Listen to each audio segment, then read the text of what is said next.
오늘 우리는 성경 속에 감추어진 삶을 변화시키는 강력한 진리의 세계로 여러분을 안내합니다. 잠시 세상의 소음에서 벗어나 영혼을 울리는 생명의 말씀에 귀 기울여 보시길 바랍니다. 이 희망의 메시지를 시작하기에 앞서 만약 이 말씀이 누군가에게 힘이 될 것이라 믿으신다면 이 영상을 공유해 주십시오.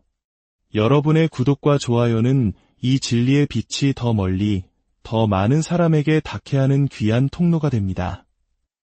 이 선한 사역에 동참하시는 모든 분들 위해 하나님의 은혜가 함께하기를 기도합니다. 이제 우리 다 함께 주님 앞에 머리 숙여 기도하는 시간 갖겠습니다.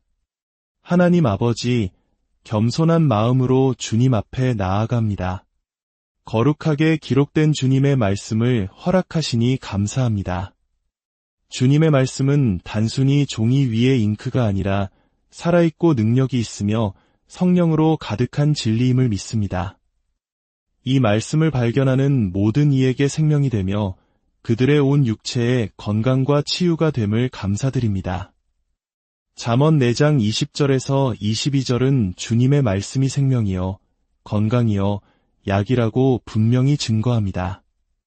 아버지, 우리를 어둠 속에서 헤매도록 내버려 두지 않으시고 빛 없이 답을 찾아 방황하게 하지 않으심에 기뻐합니다. 주님께서 우리에게 말씀을 주셨으니 그 말씀은 우리 발의 등이요 우리 길의 빛이 됩니다. 시편 119편 130절에 주의 말씀을 열면 빛이 비치어라는 선포의 영광을 돌립니다. 주님, 오늘 밤 우리 안에 거하시며 우리를 위로하시고 모든 진리 가운데로 인도하시며 우리 마음에 그리스도를 나타내시는 위대하고 능하신 성령님으로 인해 감사합니다. 요한복음 16장 13절은 성령께서 우리를 모든 진리 가운데로 인도하실 것이라 약속하셨기에 우리는 온전히 그분을 의지하고 신뢰합니다. 성령께서 이 시간 우리에게 성경을 열어주시고 우리 이해의 눈에 빛을 비추시며 우리 영혼 가장 깊은 곳에서 예수님을 실제로 경험하게 하시기를 간구합니다. 에베소서 1장 17절과 18절의 기도가 우리의 기도가 되어 응답받기를 원합니다. 이제 아버지, 우리는 단순히 말씀을 듣기만 하는 자가 아니라 말씀을 행하는 자가 되기로 결단합니다. 야고보서 1장 22절은 분명히 말씀합니다. 너희는 말씀을 행하는 자가 되고 듣기만 하여 자신을 속이는 자가 되지 말라. 오늘 밤 우리는 주님의 말씀을 붙잡고 선포하며 그 말씀 안에서 걷기로 선택합니다. 제 목소리를 듣고 계신 모든 분들께 권면합니다. 하나님의 말씀에 주의를 기울이십시오. 그분의 말씀에 귀를 기울이십시오. 그 말씀이 당신의 시야에서 떠나지 않게 하십시오. 당신의 마음 한가운데에 그 말씀을 두십시오. 이는 그 말씀을 찾는 자에게 생명이 되며 그의 온 육체에 약이 되기 때문입니다. 저를 따라 이렇게 고백해 보십시오. 하나님의 말씀은 나에게 생명입니다. 하나님의 말씀은 나에게 건강입니다. 하나님의 말씀은 지금 나의 영과 혼과 육 안에서 강력하게 역사하고 있습니다. 할렐루야. 이것이 바로 하늘의 약입니다. 약은 선반 위에 올려놓는다고 효과가 나타나지 않습니다.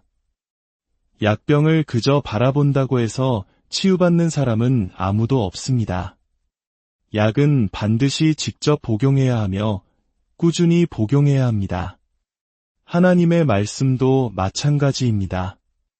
당신의 입으로 선포되고 당신의 마음으로 믿어질 때 그 말씀은 당신 존재의 모든 부분으로 들어가는 신성한 약이 됩니다. 오늘 밤 우리는 이 약을 복용하기로 결단합니다. 우리는 치유의 말씀을 받기로 결단합니다. 우리는 하나님의 말씀을 담대하게 선포하기로 결단합니다. 말씀을 왜곡하거나 의심하거나 흔들리지 않고 우리의 믿음의 고백을 굳게 붙들 것입니다. 히브리서 10장 23절은 말씀합니다. 약속하신 이는 미쁘시니 우리가 믿는 도리의 소망을 움직이지 말며 굳게 잡고 하나님께 영광을 돌립니다. 아멘. 오늘 우리의 약속이자 기도의 중심이 되는 말씀은 잠언 4장 20절에서 22절입니다. 하나님의 말씀은 약이지만 그 약은 하나님께서 정하신 방법대로 복용할 때만 효력이 있습니다. 저와 함께 성경을 펴고 이 살아있는 말씀을 다시 들어보십시오. 내 아들아, 내 말에 주의하며 내가 말하는 것에 내 귀를 기울이라. 그것을 내 눈에서 떠나게 하지 말며 내 마음속에 지키라. 대저 그것은 얻는 자에게 생명이 되며 그의 온 육체의 건강이 됨이니라. 마지막 구절, 그의 온 육체의 건강이 됨이니라에 주목하십시오. 어떤 성경의 난해주에는 그의 온 육체의 약이 됨이니라 라고 기록되어 있습니다. 저를 따라 말해보십시오. 하나님의 말씀은 약입니다. 무엇을 위한 약입니까? 당신의 영을 위한 약입니다. 당신의 혼을 위한 약입니다. 당신의 마음과 감정을 위한 약입니다. 당신의 몸, 당신의 온 육체를 위한 약입니다. 하나님께서는 처방전을 써주셨습니다. 하지만 모든 처방전이 그렇듯 지시대로 복용해야만 합니다. 많은 그리스도인들의 문제는 성경이 없다는 것이 아닙니다. 문제는 그들이 성경을 마치 한 번도 열어보지 않는 약병처럼 취급한다는 것입니다. 약병은 소유하고 있지만 약을 복용하지는 않습니다.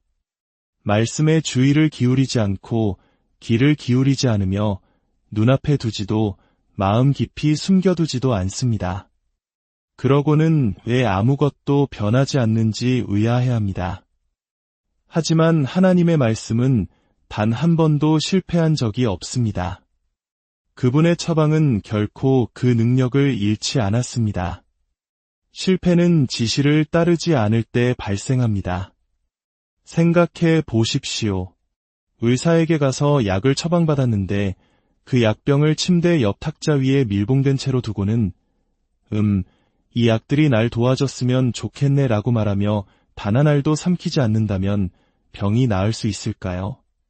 당연히 아닙니다. 마찬가지로 하나님의 말씀은 당신이 성경책을 소유하고 있다는 이유만으로 역사하지 않습니다. 말씀은 당신이 그것을 받아들이고 말하고 눈앞에 두고 마음속 깊이 심을 때 역사합니다. 로마서 10장 8절은 말씀이 두 곳에 있어야 한다고 말합니다. 당신의 마음과 당신의 입입니다. 그러니 저와 함께 큰 소리로 선포합시다.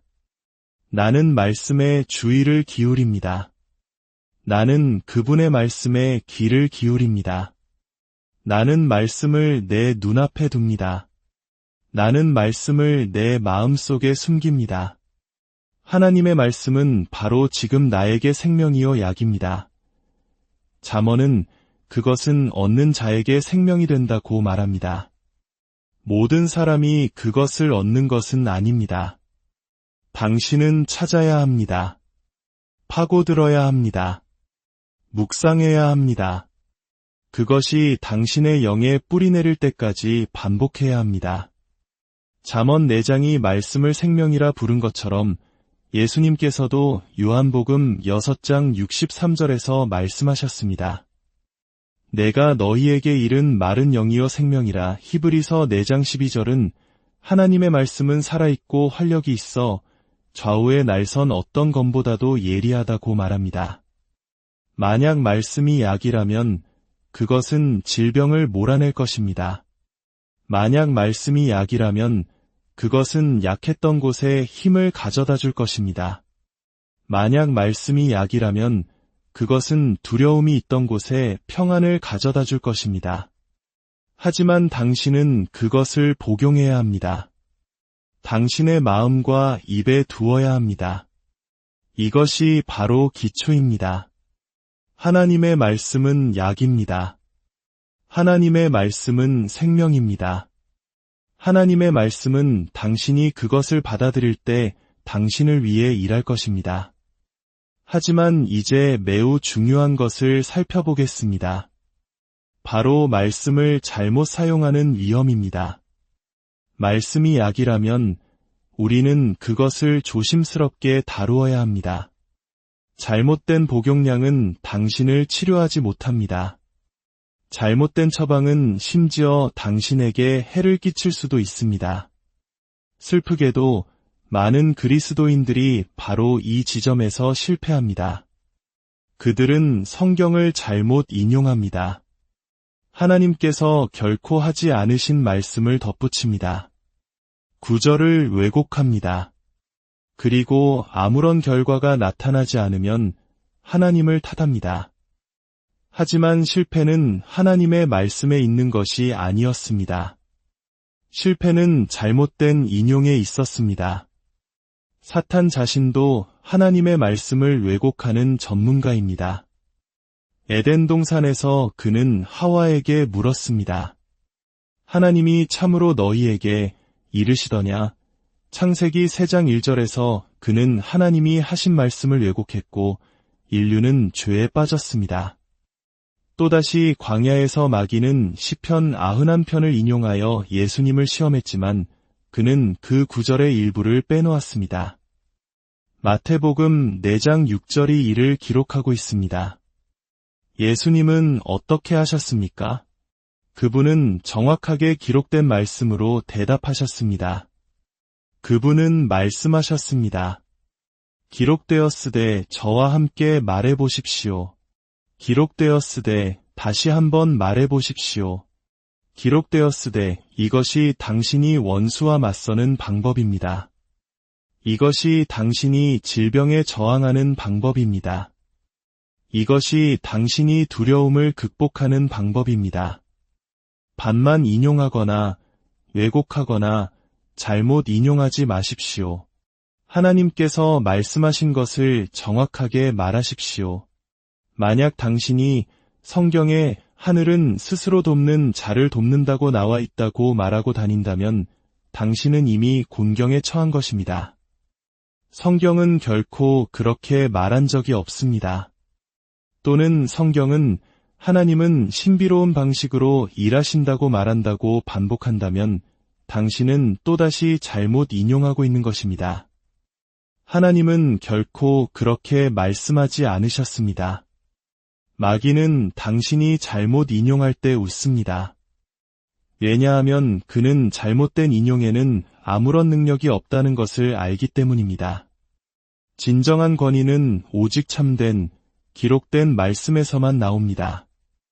로마서 10장 17절은 믿음은 들음에서 나며 들음은 그리스도의 말씀으로 말미암았느니라고 말합니다. 전통이나 집안의 격언이나 잘못된 인용에서 나는 것이 아닙니다. 이것을 상상해 보십시오.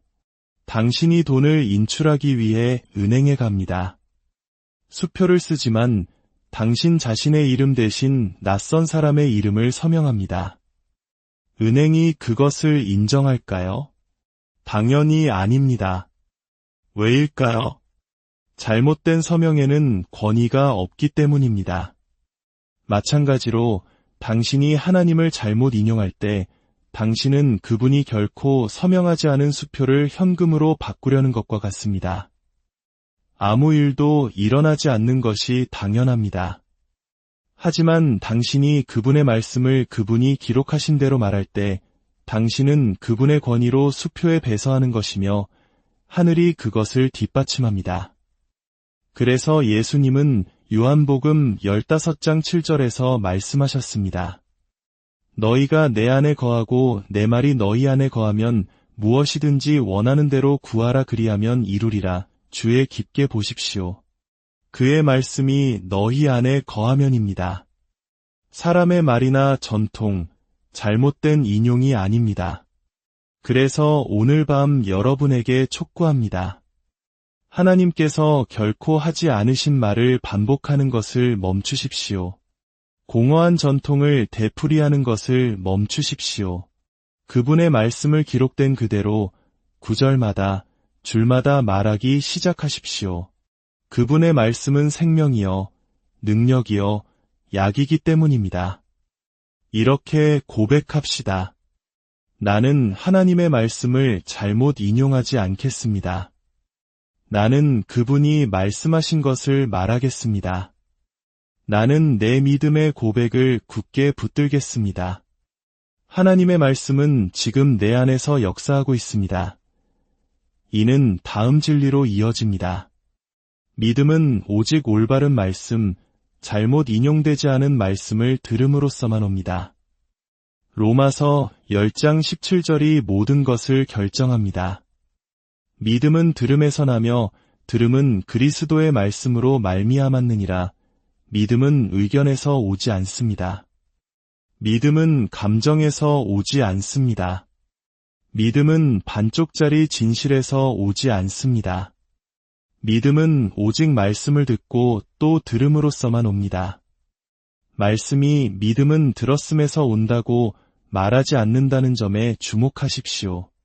믿음은 들음에서 온다고 말합니다. 현재 진행형입니다. 당신은 오늘, 내일, 그리고 그 다음 날에도 계속 들어야 합니다. 당신이 매일 음식을 먹듯이 당신의 영을 말씀으로 계속 먹여야 합니다. 믿음은 하나님의 말씀을 듣고 또 들음으로써 그것이 뿌리 내릴 때까지 강화됩니다. 어떤 사람들은 나는 이미 그 구절을 안다. 전에 들어봤다. 그래서 나에게 효과가 없다고 말하는 것을 들었습니다. 하지만 말씀은 당신이 한 번 들었다고 해서 역사하는 것이 아닙니다. 말씀은 당신이 계속 듣기 때문에 역사합니다. 말씀은 당신이 계속 말하기 때문에 역사합니다. 말씀은 당신이 그것을 당신 안에 살아있게 하기 때문에 역사합니다. 예를 들어 보겠습니다. 당신은 한 끼 식사를 하고 나서 1995년에 좋은 저녁을 먹었지. 예수님이 오실 때까지 그것으로 충분할 거야 라고 말하지 않습니다. 아닙니다. 당신은 매일 먹습니다.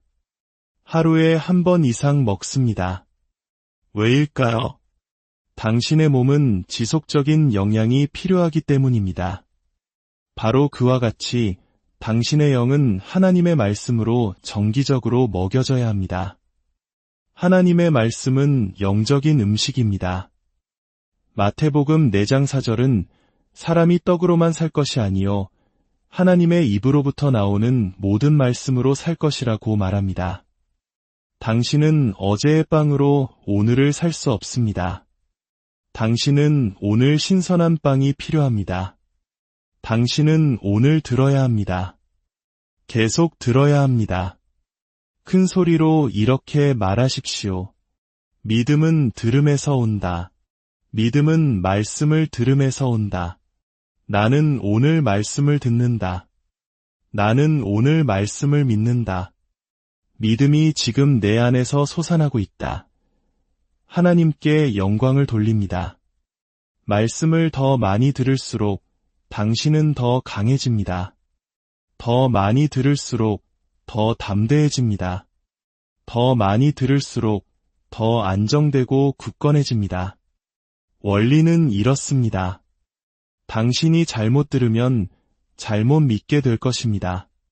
잘못 믿으면 잘못 받게 될 것입니다. 하지만 당신이 올바르게 들으면 올바르게 믿게 될 것입니다. 그리고 올바르게 믿으면 올바르게 받게 될 것입니다. 그러니 말씀을 당신의 귀에, 눈앞에, 입에, 그리고 마음속에 두십시오. 믿음은 하나님의 말씀을 듣고 또 들음에서 오기 때문입니다. 이것은 우리를 다음의 시로 직접 이끌어갑니다. 예수님께서 나병 환자를 치유하시며 내가 원하노니 깨끗함을 받으라고 말씀하심으로써 하나님의 뜻에 대한 질문을 영원히 해결하신 사건입니다. 이 순간을 자세히 들여다봅시다. 왜냐하면 예수님은 행동으로 나타난 하나님의 뜻 그 자체이시기 때문입니다. 하나님의 뜻을 알고 싶다면 그저 예수님을 바라보십시오. 히브리서 1장 3절은 그분이 하나님의 본체의 정확한 형상이라고 말합니다. 요한복음 6장 38절에서 예수님 자신이 말씀하셨습니다. 내가 하늘에서 내려온 것은 내 뜻을 행하려 함이 아니요 나를 보내신 이의 뜻을 행하려 함이니라. 예수님께서 하신 모든 일은 하나님의 뜻이었습니다. 마태복음 8장 2절부터 보면 한 나병 환자가 나와 절하며 이르되 주여 원하시면 저를 깨끗하게 하실 수 있나이다. 하거늘 예수께서 손을 내밀어 그에게 대시며 이르시되 내가 원하노니 깨끗함을 받으라 하시니 즉시 그의 나병이 깨끗하여진지라. 여기에 문제가 있습니다. 너무나 많은 그리스도인들이 여전히 그 나병 환자처럼 기도하고 있습니다. 주여, 만일 그것이 당신의 뜻이라면 그들은 하나님이 하실 수 있다는 것은 압니다. 그분에게 능력이 있다는 것도 압니다. 하지만 그분이 원하실지에 대해서는 확신이 없습니다. 예수님께서 무엇이라고 말씀하셨는지 주목하십시오. 그분은 어떤 때는 원하고 어떤 때는 원하지 않는다고 말씀하지 않으셨습니다. 나병은 두통보다 더 어렵다고도 말씀하지 않으셨습니다. 오늘은 당신의 날이 아니다. 라고도 말씀하지 않으셨습니다. 그분은 단지 말씀하셨습니다. 내가 원하노니 깨끗함을 받으라. 큰 소리로 말해 보십시오. 내가 원하노니 깨끗함을 받으라. 이것으로 영원히 결정되었습니다. 치유는 하나님의 뜻입니다. 그때도 그분의 뜻이었고 지금도 그분의 뜻이며 영원히 그분의 뜻일 것입니다. 히브리서 13장 8절은 선포합니다. 예수 그리스도는 어제나 오늘이나 영원토록 동일하시니라. 하지만 사람들은 종종 어떻게 합니까? 그들은 잘못 인용합니다. 하나님이 뭘 하실지는 절대 알 수 없어 라고 말합니다. 틀렸습니다. 당신은 알 수 있습니다. 그분은 내가 원하노니 라고 말씀하셨습니다. 그들은 말합니다. 아마 하나님이 나에게 교훈을 주시려고 이 병을 주셨을 거야. 또 틀렸습니다. 사도행전 10장 38절은 하나님이 나사렛 예수에게 성령과 능력을 기름 붓듯 하셨음에 그가 두루 다니시며 선한 일을 행하시고 마귀에게 눌린 모든 사람을 고치셨으니 라고 말합니다. 성경은 질병이 마귀의 압제라고 말하지 하나님의 교훈 도구라고 말하지 않습니다. 그러니 그분을 잘못 인용하지 마십시오. 그분의 말씀을 왜곡하지 마십시오. 그분이 말씀하신 것을 말하십시오. 그분이 내가 원하노니 라고 말씀하셨다면 당신은 그분은 원하신다고 말해야 합니다. 그분이 깨끗함을 받으라고 말씀하셨다면 당신은 나는 깨끗하다고 말해야 합니다. 저와 함께 큰 소리로 고백합시다. 치유는 나를 향한 하나님의 뜻입니다. 치유는 오늘 나를 향한 하나님의 뜻입니다. 예수님께서 내가 원하노니라고 말씀하셨고 나는 그것을 믿습니다. 그러므로 나는 치유받았습니다. 잘못된 인용은 사람들을 의심 속에 머물게 합니다. 그러나 하나님을 정확하게 인용하는 것은 사람들을 믿음 안에 머물게 합니다. 그리고 당신이 믿음 안에 머물 때 하나님의 능력이 그분의 말씀을 당신의 몸 안에서 실제가 되게 합니다. 하나님께 영광을 돌립니다. 이제 또 다른 예시를 살펴봅시다. 백부장입니다. 그는 육체적인 접촉이 필요 없었습니다. 표적도 필요 없었습니다. 심지어 예수님께서 그의 집에 오실 필요도 없었습니다. 그는 단지 말했습니다. 말씀으로만 하옵소서. 그러면 내 하인이 낫겠사옵나이다. 마태복음 8장 5절에서 10절을 다시 읽어봅시다. 예수께서 가버나움에 들어가시니 한 백부장이 나와 간구하여 이르되 주여 내 하인이 중풍병으로 집에 누워 몹시 괴로워하나이다. 예수께서 이르시되 내가 가서 고쳐주리라. 백부장이 대답하여 이르되 주여 내 집에 들어오심을 나는 감당하지 못하겠사오니 다만 말씀으로만 하옵소서. 그러면 내 하인이 낫겠사옵나이다. 나도 남의 수하에 있는 사람이여 내 아래에도 군사가 있으니 이더러 가라 하면 가고 저더러 오라 하면 오고 내 종더러 이것을 하라 하면 하나이다. 예수께서 들으시고 놀랍게 여겨 따르는 자들에게 이르시되 내가 진실로 너희에게 이르노니 이스라엘 중 아무에게서도 이만한 믿음을 보지 못하였노라. 주의 깊게 보십시오. 예수님은 내가 가서 고쳐주리라고 말씀하셨습니다.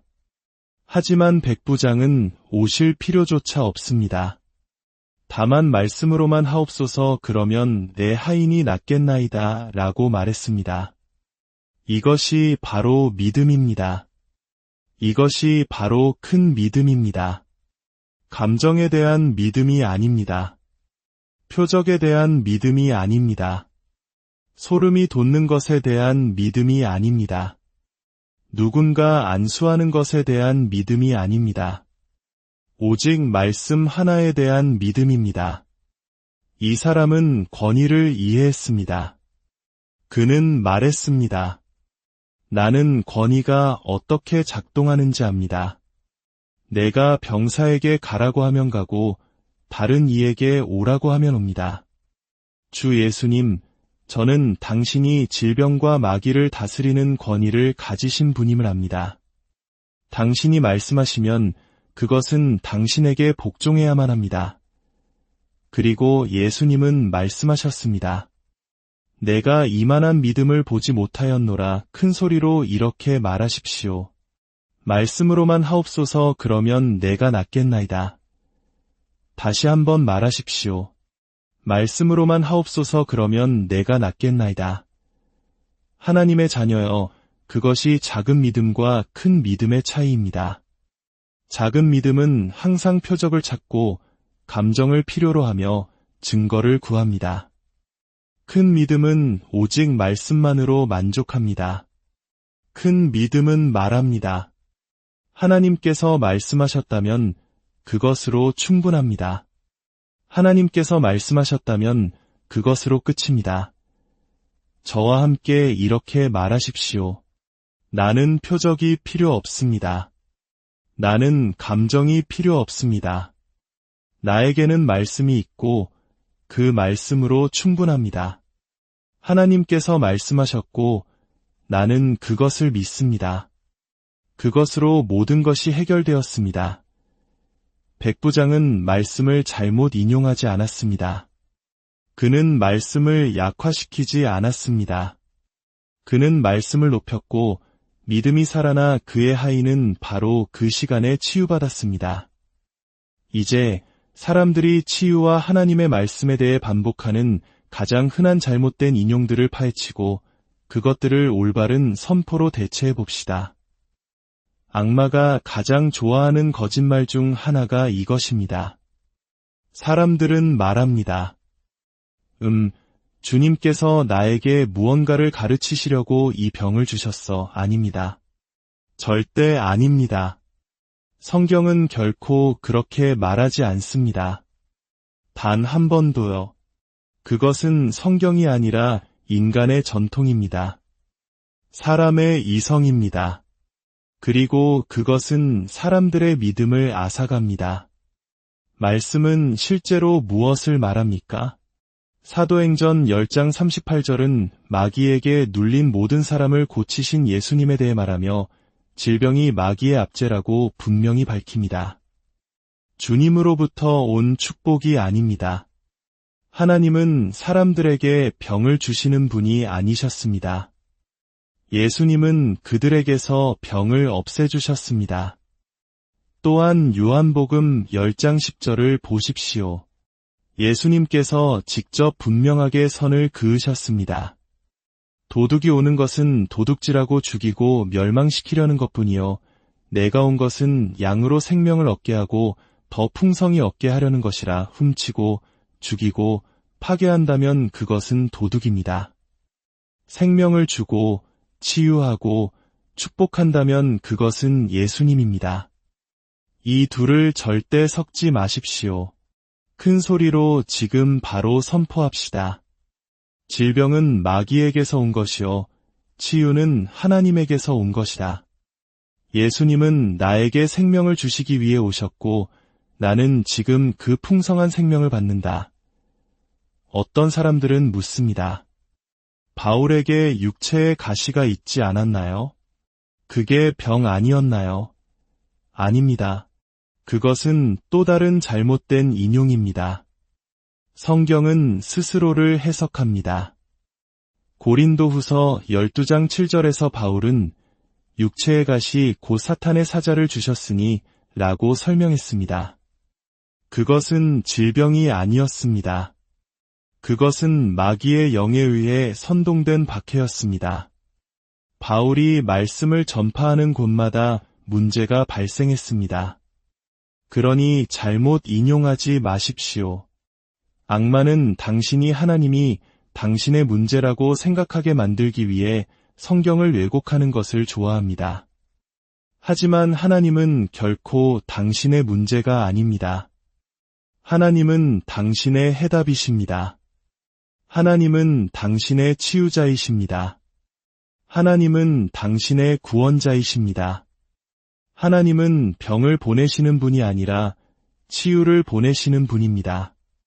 그러니 다시는 하나님이 나에게 이 병을 주셨다고 말하지 마십시오. 그것은 잘못된 인용이고 거짓말이며 불신앙입니다. 대신 이렇게 말하십시오. 그리스도께서 나를 율법의 저주에서 속량하셨으니. 대신 이렇게 말하십시오. 그가 채찍에 맞음으로 우리는 나음을 받았도다. 그것이 말씀이여, 진리여, 당신의 약입니다. 이제 믿음을 훔치는 또 다른 흔한 잘못된 인용을 살펴봅시다. 어떤 사람들은 지금은 하나님의 때가 아니야 라고 말합니다. 이것은 불신앙과 전통이 말하는 것입니다. 성경은 결코 하나님이 언젠가 너를 치유하실 것이다 라고 말하지 않았습니다. 고린도후서 6장 2절은 선포합니다. 보라 지금은 은혜 받을 만한 때여 보라 지금은 구원의 날이로다. 구원이라는 헬라어 단어 소테리아는 구원, 치유, 온전함을 의미합니다. 때는 언제입니까? 지금입니다. 날은 언제입니까? 오늘입니다. 히브리서 11장 1절은 말합니다. 믿음은 바라는 것들의 실상이요 보이지 않는 것들의 증거니 믿음은 항상 지금입니다. 큰 소리로 이렇게 말하십시오. 지금이 나의 때이다. 지금이 나의 치유이다. 지금 믿음이 나의 것이다. 나는 지금 그것을 취한다. 할렐루야. 잘못된 인용은 사람들이 치유를 미래로 미루게 만듭니다. 그러나 말씀은 그것을 현재로 가져옵니다. 그리고 믿음은 오직 현재에만 작동할 수 있습니다. 우리는 미루지 않습니다. 우리는 지체하지 않습니다. 우리는 하나님을 기다리는 것이 아닙니다. 하나님께서 우리를 기다리고 계십니다. 그리고 당신이 진정으로 받는다고 믿는 순간 하늘은 그것을 이루십니다. 다시 한번 상기합시다. 하나님의 말씀은 약과 같습니다. 자연적인 약이 선반 위에 놓여 있으면 아무 도움이 되지 않듯이 하나님의 말씀도 그분의 지시에 따라 복용하지 않으면 효과가 없습니다. 잠언 4장 22절은 말씀이 얻는 자에게 생명이 되며 그에 온 육체의 건강이 됨이니라고 말합니다. 하나님 자신이 그분의 말씀을 약이라고 부르십니다. 그러나 많은 이들이 성경을 집에 두고 벽에 걸어두면서도 정작 그 약을 복용하지는 않습니다. 말씀에 주의를 기울이고 귀를 기울이며 눈앞에 두고 마음 깊이 두는 것, 이것이 바로 복용법입니다. 하루에 한 알 먹고 평생 낫기를 기대하지 않듯이 성경도 한 구절 읽고 끝내는 것이 아닙니다.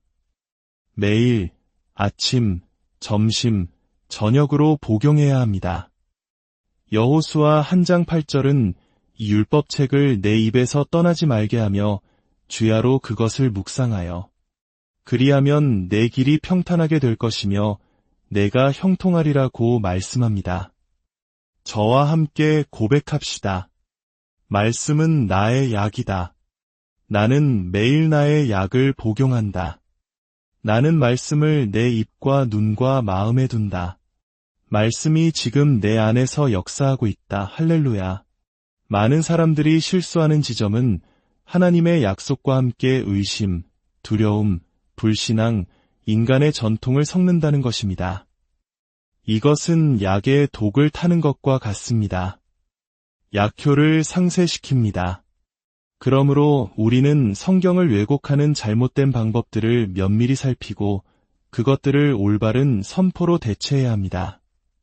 사람들이 흔히 말하는 하나님은 신비로운 방식으로 일하신다 대신 시편 119편 105절을 선포하십시오.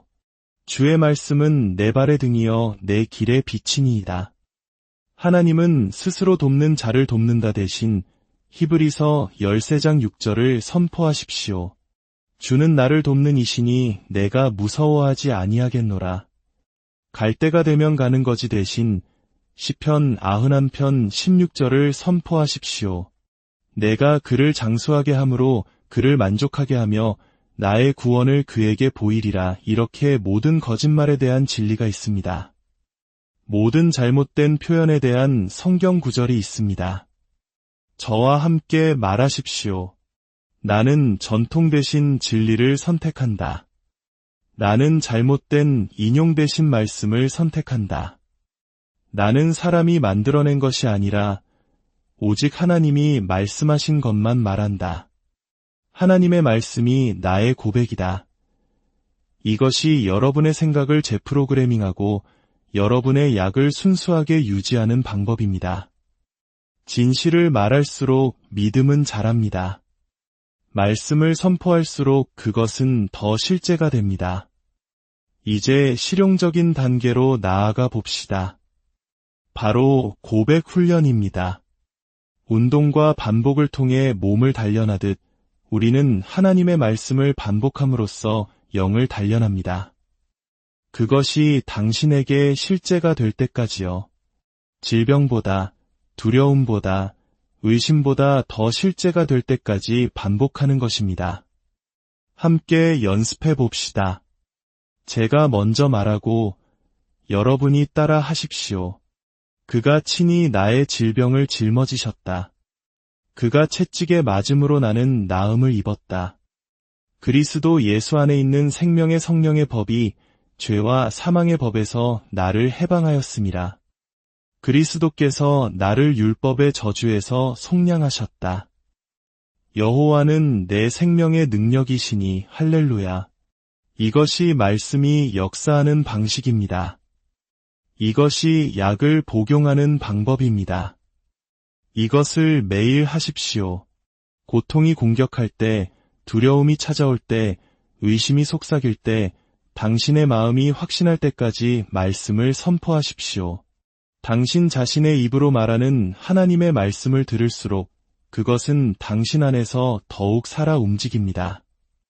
고백은 단순히 긍정적인 생각이 아닙니다. 그것은 그리스도 안에서 당신의 권위를 사용하는 것입니다. 누가복음 10장 19절은 말합니다. 내가 너희에게 뱀과 전갈을 밟으며 원수의 모든 능력을 제어할 권능을 주었으니 너희를 해칠 자가 결코 없으리라. 예수님은 추종자들에게 권위를 주셨고 권위는 말로 사용되어야 합니다. 저와 함께 말하십시오. 나는 예수의 이름으로 권위가 있다. 나는 마귀를 대적하니 그는 도망간다. 나는 질병에게 떠나라고 명령하니 그것은 복종해야 한다. 나는 내 입의 말씀으로 승리를 집행한다. 권위는 기다리거나 의심하지 않습니다. 권위는 하나님의 뜻을 알고 하나님의 말씀을 선포하며 그것이 일어날 것을 기대합니다. 이것은 예수님께서 주신 가장 위대한 진리 중 하나인 산을 향해 말하는 원리로 이어집니다. 마가복음 11장 23절에서 예수님은 말씀하셨습니다. 누구든지 이 산더러 들리어 바다에 던져지라 하며 그 말하는 것이 이루어질 줄 믿고 마음에 의심하지 아니하면 그대로 되리라. 예수님은 하나님께 산을 옮겨달라고 기도하라고 하지 않으셨습니다. 이 산더러 말하라고 하셨습니다. 믿음은 말함으로써 역사합니다. 권위는 말함으로써 풀려납니다. 큰 소리로 말하십시오. 나는 산을 향해 말한다. 다시 한번 말하십시오. 나는 산에게 움직이라고 명령한다. 당신의 산은 무엇입니까? 질병입니까? 그것을 향해 말하십시오. 두려움입니까? 그것을 향해 말하십시오. 재정적인 어려움입니까? 그것을 향해 말하십시오. 예수의 이름으로 말하면 그것은 복종해야 합니다. 믿음은 당신의 마음에 믿고 입으로 말함으로써 역사합니다. 먼저 믿음으로 그것을 취하면 그것은 현실 세계에 나타납니다. 이 원리는 단지 이론이 아닙니다. 제 삶과 다른 사람들의 삶에서 실제로 작동했습니다. 저는 의사들이 임종이라고 부르던 침대에 누워있던 어린 소년이었습니다. 16개월 동안 저는 약하고 마비되었으며 심장이 멈춰가고 있었습니다. 그러나 어느 날 저는 마가복음 11장 23대 24절을 읽고 또 읽었습니다. 누구든지 이 산더러 말하면 성령께서 제 안에서 말씀하셨습니다. 믿고만 있지 말고 말하라. 저는 기다리고 있었지만 하나님은 제가 말하기를 기다리고 계셨습니다. 그래서 저는 말하기 시작했습니다. 나는 내 몸의 치유를 받는다고 믿는다. 나는 내 심장의 치유를 받는다고 믿는다. 그것이 제 안에서 실제가 될 때까지 반복하고 또 반복했습니다. 어느 날 아침 저는 제 영 안에서 알았습니다. 나는 치유받았다. 그리고 저는 그것에 따라 행동했습니다. 저는 몸을 일으켜 세웠고 다리는 떨렸지만 저는 섰습니다. 그리고 하나님의 능력이 저를 채웠습니다. 저는 몇 달 만에 처음으로 걸었습니다. 할렐루야. 승리나 패배는 당신의 입에 달려 있습니다. 잠언 18장 21절은 죽고 사는 것이 혀의 힘에 달렸나니 라고 말합니다. 당신의 혀는 당신의 삶을 조종합니다. 당신의 건강이 말씀과 일치하기를 원한다면 당신의 혀가 말씀과 일치하도록 훈련해야 합니다. 약하다고 느끼기 시작할 때 나는 너무 약해라고 말하는 대신 여호와는 내 생명의 능력이시니 라고 선포하십시오. 부정적인 말을 성경 말씀으로 대체하십시오. 믿음은 당신이 말씀을 머리로 아는 것을 넘어 마음으로 받아들일 때 살아납니다. 그리고 말씀이 머리에서 마음으로 옮겨가는 방법은 바로 묵상을 통해서입니다. 여호수아 1장 8절은 우리에게 주야로 말씀을 묵상하라고 말합니다. 묵상이란 속삭이고 되뇌이며 소에게 되새김질하듯 곱씹는 것입니다. 그것이 당신 앞에 놓인 문제보다 더 커질 때까지요. 말씀이 당신의 마음 안에서 살아 움직이게 되면 모든 것이 변합니다. 그때 믿음이 강하게 솟아오릅니다. 그때 권위가 제대로 작동합니다. 하나님의 자녀여, 하나님의 말씀이 당신의 마음 안에서 살아 불타오를 때 당신은 그것을 지켜야 합니다. 흔들리지 마십시오. 야고보서 1장 6대 7절은 흔들리는 자는 아무것도 받지 못할 것이라고 경고합니다. 히브리서 10장 23절은 우리의 믿음의 고백을 굳게 붙들라고 권면합니다.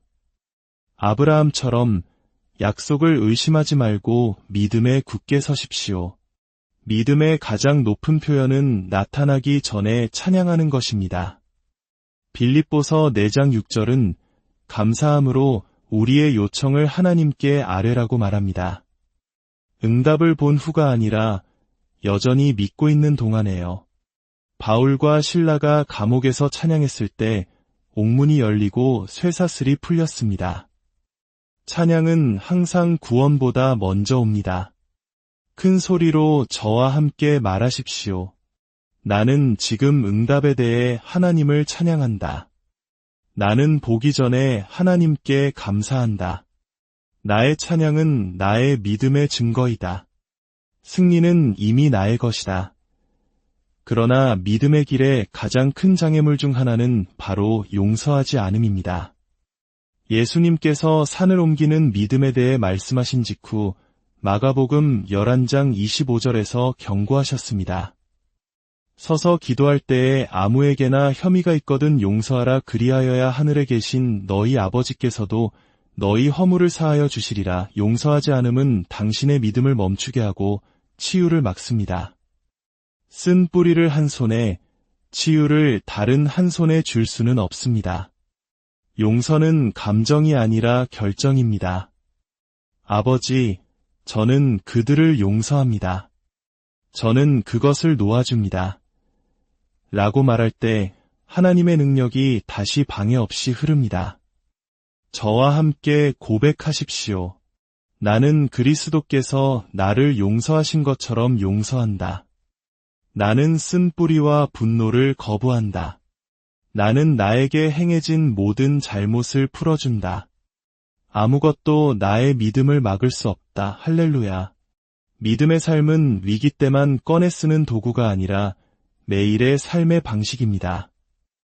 히브리서 10장 23절은 우리의 믿음의 고백을 굳게 붙들라고 말합니다. 아프다고 느낄 때만 믿음의 고백을 하지 마십시오. 매일 하십시오. 당신의 말은 당신 주위에 건강의 요새를 쌓습니다. 요한계시록 12장 11절은 그들이 어린 양의 피와 자기들이 증언하는 말씀으로써 그를 이겼으니 라고 말합니다. 승리는 어린 양의 피와 당신의 증언하는 말씀, 이 두 가지가 함께할 때 옵니다. 피는 이미 흘려졌고 대가는 치러졌습니다. 이제 당신의 증언을 통해 그것을 적용해야 합니다. 당신이 피가 이룬 것을 증언할 때 당신은 원수를 침묵시킵니다. 질병이나 두려움이 아닌 말씀과 피를 증언하십시오. 당신이 말하는 모든 단어는 씨앗입니다. 갈라디아서 6장 7절은 사람이 무엇으로 심든지 그대로 거두리라고 말합니다. 두려움의 말을 심으면 두려움을 거두고 질병의 말을 심으면 질병을 거둡니다. 그러나 생명의 말을 심으면 생명을 거두고 치유의 말을 심으면 치유를 거둘 것입니다. 만약 당신 삶의 수확이 마음에 들지 않는다면 당신이 심는 씨앗을 바꾸십시오. 마지막으로 당신은 인내해야 합니다. 불신앙으로 당신의 씨앗을 파내지 마십시오. 히브리서 10장 35대 36절은 너희 담대함을 버리지 말라. 이것이 큰 상을 얻게 하느니라. 너희에게 인내가 필요함은 너희가 하나님의 뜻을 행한 후에 약속하신 것을 받기 위함이라고 말합니다. 인내는 꾸준한 믿음입니다. 물러서기를 거부하는 것입니다. 하나님의 계획은 당신이 아플 때 치유받는 것뿐만 아니라 매일 건강하게 사는 것입니다. 잠언 4장의 지시를 따르십시오. 말씀에 주의를 기울이고 눈과 귀와 마음에 두십시오. 매일 말씀의 약을 복용함으로써 당신은 위기에서 위기로 넘어가는 삶이 아닌 꾸준한 건강의 흐름 속에서 살 수 있습니다. 이제 이 모든 것을 행동으로 옮길 때입니다. 듣기만 하는 자가 아니라 행하는 자가 되십시오. 당신의 입으로 고백하고 마음으로 믿으며 행동으로 옮기고 승리 가운데 사십시오. 마지막으로 이렇게 선포합시다. 나는 말씀을 고백한다. 나는 말씀을 믿는다. 나는 말씀에 따라 행동한다. 나는 매일 승리 가운데 산다. 할렐루야. 하나님의 자녀여, 악마는 패배했고 예수님은 주님이시며 말씀은 진리이고 믿음은 승리입니다. 이제 그 믿음 안에서 걷고 말하고 사십시오. 우리 다 함께 손을 들고 주님께 감사합시다. 말씀에 대해, 피에 대해, 그 이름에 대해, 구속에 대해, 그리고 삶의 모든 부분에서의 승리에 대해 감사합시다. 오늘 이 말씀을 들은 모든 분들 위해 하나님의 치유와 회복의 능력이 강물처럼 흐르기를, 그리하여 당신의 영과 혼과 육이 온전케 되기를 우리 주 예수 그리스도의 이름으로 축복하고 기도합니다. 오늘 우리는 성경 속에 감추어진 삶을 변화시키는 강력한 진리의 세계로 여러분을 안내합니다. 잠시 세상의 소음에서 벗어나 영혼을 울리는 생명의 말씀에 귀 기울여 보시길 바랍니다. 이 희망의 메시지를 시작하기에 앞서 만약 이 말씀이 누군가에게 힘이 될 것이라 믿으신다면 이 영상을 공유해 주십시오. 여러분의 구독과 좋아요는 이 진리의 빛이 더 멀리, 더 많은 사람에게 닿게 하는 귀한 통로가 됩니다. 이 선한 사역에 동참하시는 모든 분들 위해 하나님의 은혜가 함께하기를 기도합니다. 이제 우리 다 함께 주님 앞에 머리 숙여 기도하는 시간 갖겠습니다. 하나님 아버지, 겸손한 마음으로 주님 앞에 나아갑니다. 거룩하게 기록된 주님의 말씀을 허락하시니 감사합니다. 주님의 말씀은 단순히 종이 위에 잉크가 아니라 살아있고 능력이 있으며 성령으로 가득한 진리임을 믿습니다. 이 말씀을 발견하는 모든 이에게 생명이 되며 그들의 온 육체에 건강과 치유가 됨을 감사드립니다. 잠언 4장 20절에서 22절은 주님의 말씀이 생명이요, 건강이요, 약이라고 분명히 증거합니다. 아버지, 우리를 어둠 속에서 헤매도록 내버려 두지 않으시고 빛없이 답을 찾아 방황하게 하지 않으심에 기뻐합니다. 주님께서 우리에게 말씀을 주셨으니 그 말씀은 우리 발의 등이요 우리 길의 빛이 됩니다. 시편 119편 130절에 주의 말씀을 열면 빛이 비치어라는 선포의 영광을 돌립니다. 주님, 오늘 밤 우리 안에 거하시며 우리를 위로하시고 모든 진리 가운데로 인도하시며 우리 마음에 그리스도를 나타내시는 위대하고 능하신 성령님으로 인해 감사합니다. 요한복음 16장 13절은 성령께서 우리를 모든 진리 가운데로 인도하실 것이라 약속하셨기에 우리는 온전히 그분을 의지하고 신뢰합니다. 성령께서 이 시간 우리에게 성경을 열어주시고 우리 이해의 눈에 빛을 비추시며 우리 영혼 가장 깊은 곳에서 예수님을 실제로 경험하게 하시기를 간구합니다. 에베소서 1장 17절과 18절의 기도가 우리의 기도가 되어 응답받기를 원합니다. 이제 아버지, 우리는 단순히 말씀을 듣기만 하는 자가 아니라 말씀을 행하는 자가 되기로 결단합니다. 야고보서 1장 22절은 분명히 말씀합니다. 너희는 말씀을 행하는 자가 되고 듣기만 하여 자신을 속이는 자가 되지 말라. 오늘 밤 우리는 주님의 말씀을 붙잡고 선포하며 그 말씀 안에서 걷기로 선택합니다. 제 목소리를 듣고 계신 모든 분들께 권면합니다. 하나님의 말씀에 주의를 기울이십시오. 그분의 말씀에 귀를 기울이십시오. 그 말씀이 당신의 시야에서 떠나지 않게 하십시오. 당신의 마음 한가운데에 그 말씀을 두십시오. 이는 그 말씀을 찾는 자에게 생명이 되며 그의 온 육체에 약이 되기 때문입니다. 저를 따라 이렇게 고백해 보십시오. 하나님의 말씀은 나에게 생명입니다. 하나님의 말씀은 나에게 건강입니다. 하나님의 말씀은 지금 나의 영과 혼과 육 안에서 강력하게 역사하고 있습니다. 할렐루야. 이것이 바로 하늘의 약입니다.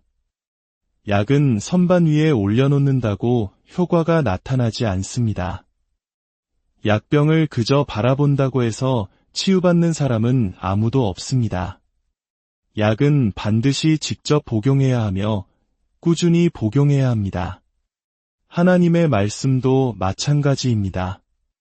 당신의 입으로 선포되고 당신의 마음으로 믿어질 때 그 말씀은 당신 존재의 모든 부분으로 들어가는 신성한 약이 됩니다. 오늘 밤 우리는 이 약을 복용하기로 결단합니다.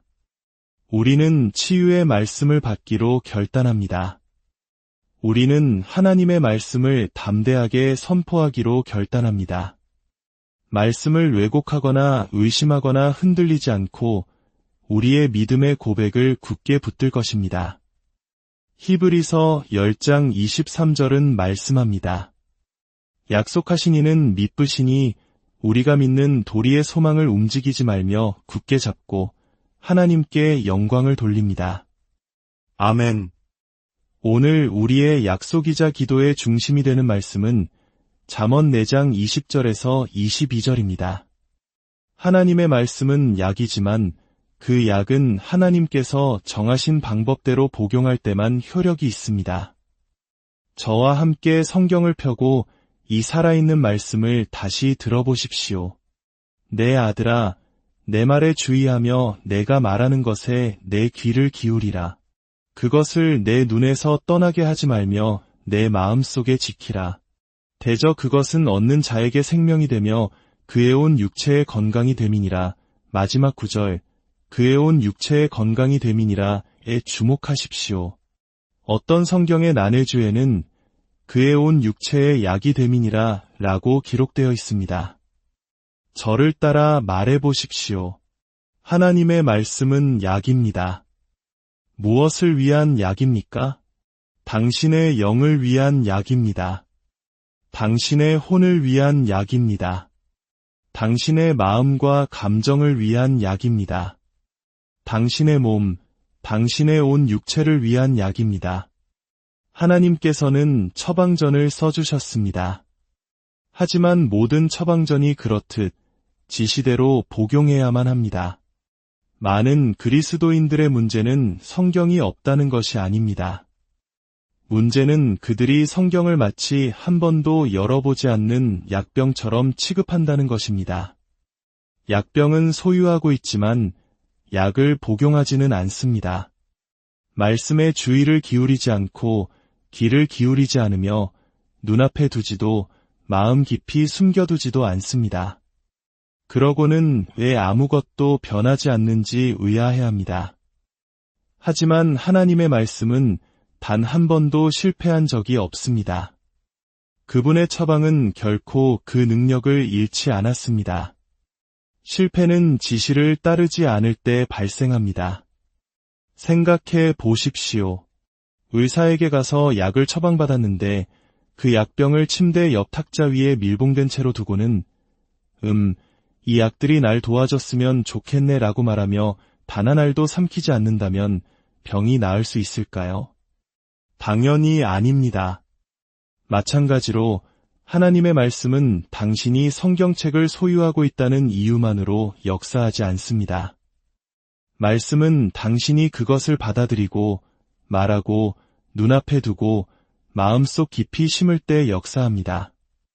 로마서 10장 8절은 말씀이 두 곳에 있어야 한다고 말합니다. 당신의 마음과 당신의 입입니다. 그러니 저와 함께 큰 소리로 선포합시다. 나는 말씀에 주의를 기울입니다. 나는 그분의 말씀에 귀를 기울입니다. 나는 말씀을 내 눈앞에 둡니다. 나는 말씀을 내 마음속에 숨깁니다. 하나님의 말씀은 바로 지금 나에게 생명이요 약입니다. 잠언은 그것은 얻는 자에게 생명이 된다고 말합니다. 모든 사람이 그것을 얻는 것은 아닙니다. 당신은 찾아야 합니다. 파고들어야 합니다. 묵상해야 합니다. 그것이 당신의 영에 뿌리내릴 때까지 반복해야 합니다. 잠언 4장이 말씀을 생명이라 부른 것처럼 예수님께서도 요한복음 6장 63절에서 말씀하셨습니다. 내가 너희에게 이른 말은 영이요 생명이라. 히브리서 4장 12절은 하나님의 말씀은 살아있고 활력이 있어 좌우의 날선 어떤 검보다도 예리하다고 말합니다. 만약 말씀이 약이라면 그것은 질병을 몰아낼 것입니다. 만약 말씀이 약이라면 그것은 약했던 곳에 힘을 가져다 줄 것입니다. 만약 말씀이 약이라면 그것은 두려움이 있던 곳에 평안을 가져다 줄 것입니다. 하지만 당신은 그것을 복용해야 합니다. 당신의 마음과